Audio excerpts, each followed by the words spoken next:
My great-grandparents are from Turkey, but they came and settled down in India, in the South Kerala.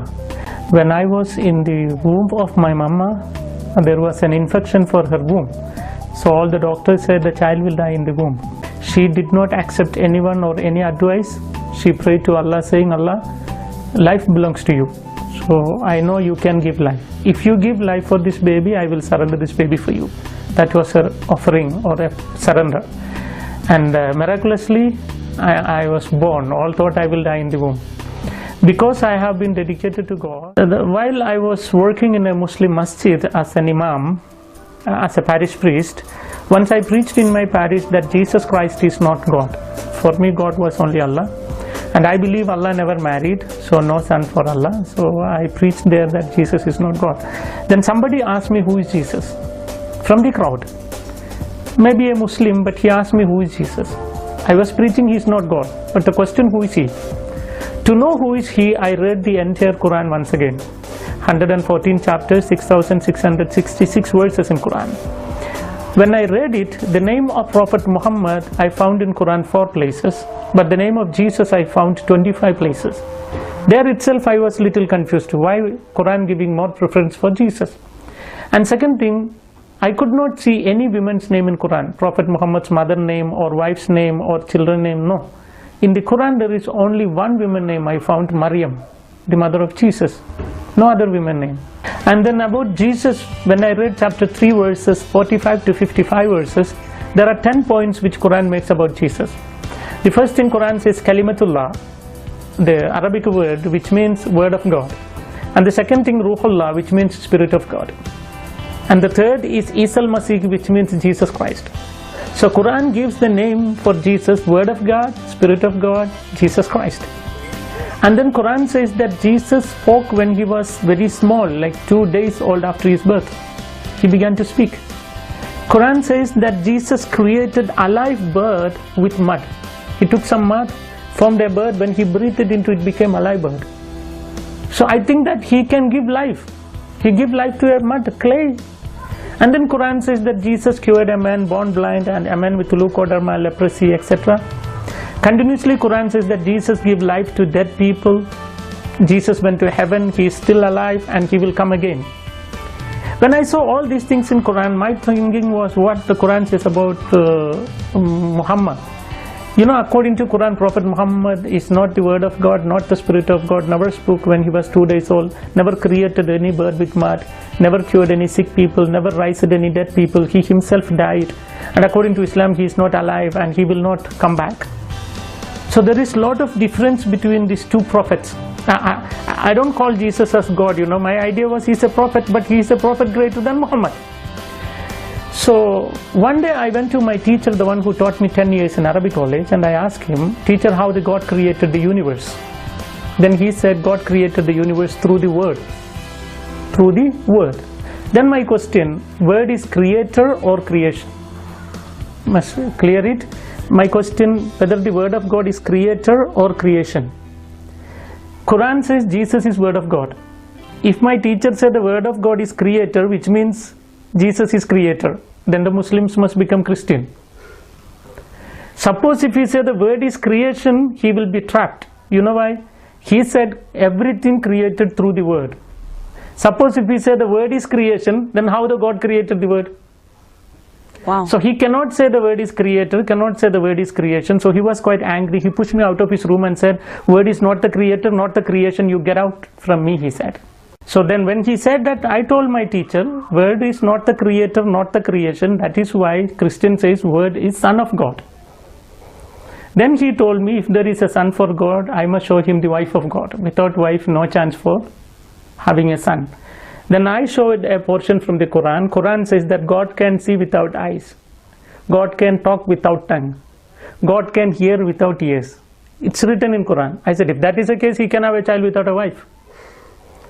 So there we have a big argument, and you know, at the end what I did, I took my Quran, kept on my chest, and I said, Allah, tell me what should I do? Because your Quran says Jesus is still alive, Muhammad is no more. You tell me whom should I accept. After my prayer, I opened Quran. I didn't ask anyone, I asked only to my Allah. When I opened Quran, I saw chapter 10 verse 94. You know what Quran says?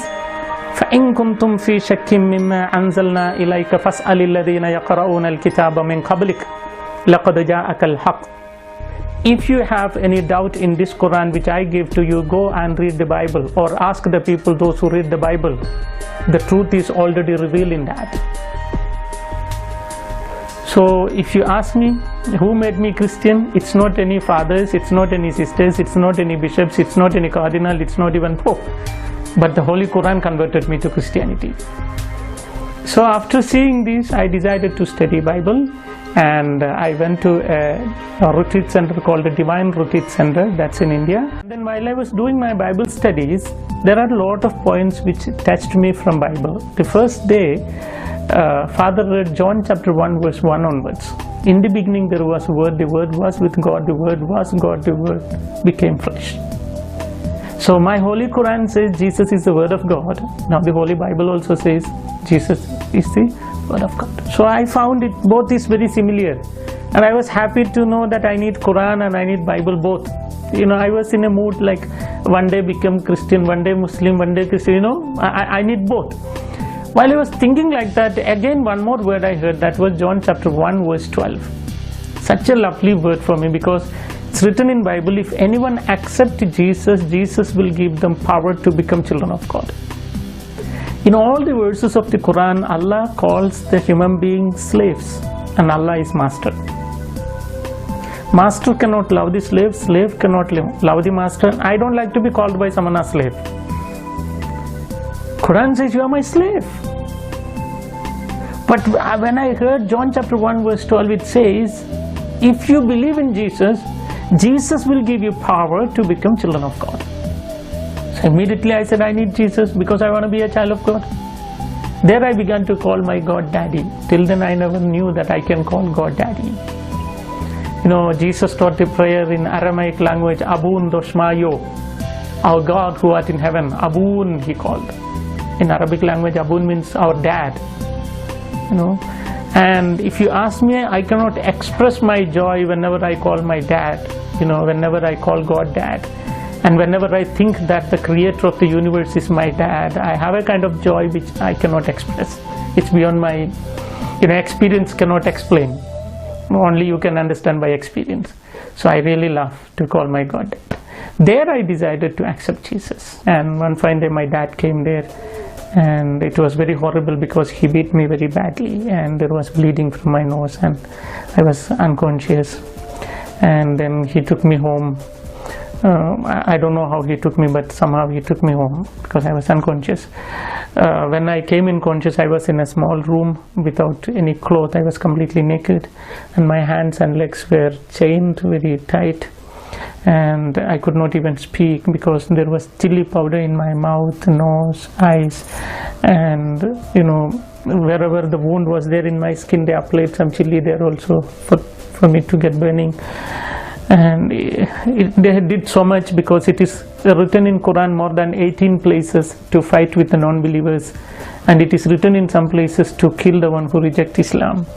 So my dad is obeying the law of Quran, so he wants to do something, and within few days they did not give me food or water, and I was dried off, and one day my lift broke and I was trying to lick little blood to wet my throat. Then my brother came and passed urine in my mouth. You know, they said that's punishment for you to believe in Christ. And then after so many days, like without food or water, my stomach became wrong and my entire body became weak, and I became like a bone. Finally I lost even my memory power. I can't even think because no food, no water, so like a dead man. And I don't know how many days, more than 20 days it was there in the room. And one day my dad came to room and he removed my chain, and I was not aware, and he chopped my throat very deep to know is there life in my body. So when he chopped very deep, I couldn't breathe. So when I opened my eye, I could see a big knife in his hand. So my dad said, it's your last moment, no hope. He said, if you need Allah, I will allow you to leave. If you need Jesus, I will kill you. I know that, you know, when I was in the womb itself, all said I will die. But they loved me so much, and They prayed and they got the life, and now they want to kill me. So I don't know, and I know my dad well, he will kill me. So when I know that it's my last moment of death, I thought, anyway, Jesus died, but he came back. If I believe in Jesus and I to make it my life, a kind of a joy, it is better to die in Jesus. When I decided, suddenly a light fell on my forehead, a moonlight, something fell on and there was a kind of electric shock, something passed throughout my vein. I was so energized, from somewhere the energy flow into my body, and I couldn't control myself. That much energy there was in my bone. I pulled my dad's hand down and I cried out, Jesus! When I cried out, my dad fell on the ground. When he fell, with the knife which he was holding, there was a big wound for his chest. And there was bleeding, and some kind of foam was coming from his mouth, and he was screaming, and all were shocked, my brothers and mom, my sisters, they don't know what's happening. So they thought my dad is already dead, so they took my dad and ran to hospital. When they were running to hospital, they forgot to lock my room from outside. And I was in an energy which I cannot tell you, because I was only born, no food, so many days, more than 20 days, bony, but very energy. So I just came out and wore the dress of my dad. I ran to taxi stand, took a taxi, straight away went to Pota. On the way, the taximan, he was a Christian, so he bought for me some kanji, juice and everything, and he knows my struggle, and he taught me to Pota. And he contacts me even now. He's a very good friend of mine, the taxi driver.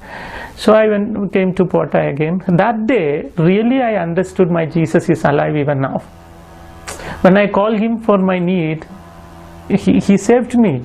So which means he is present here, even when I am talking to you. So that is my life. Everywhere I know that he is present, because now after my conversion 18 years, I never thought that the Muslims will allow me to live 18 years. And I have even preached in Middle East, where the Arabs came, but nothing happened. So which means my Jesus is alive and he is protecting me. Is your life in danger? Are people still trying to kill you? Yes, even after this experience, so many times they tried to kill me. So thereafter, no contact with my sisters, whom I love so much. My mom, I really love her, but no hope.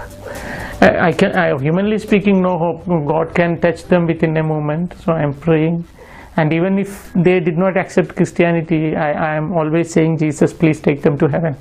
Where I am, I need them. So that's my prayer always. Yeah. And you're not afraid to die? Never. No, that's it. The fear of death is actually a foolishness. If you believe in Muhammad and die, you know what will be your situation? Prophet Muhammad died, people buried, and afterwards we don't know where he went. If I believe in him and die, I don't know where I will go. But Christ, who died, but he came back. So I have a hope, if I die in Christ, I too can come back. So it is better, be sure of death, and that should be in Christ. Because Jesus very clearly said, I am going to my Father's house. John chapter 14 verse 3. I am going to my Father's house, there are so many rooms, and I will arrange a room for you, then I will come back to take you. So, I am so happy to know that my Jesus is arranging big bungalow for me there, big house. Once if he finishes the work, he will come back to take me. I think it is a big bungalow, because last 18 years Muslims tried to kill me, they could not kill, which means still the construction is going on. Once if it is ready, then he will come back to take me. Then only the Muslims can kill me. Till then nobody can. So I am not afraid of death, because that is a fact. Only thing I am thinking, after my death what? To have eternal life, you need Jesus.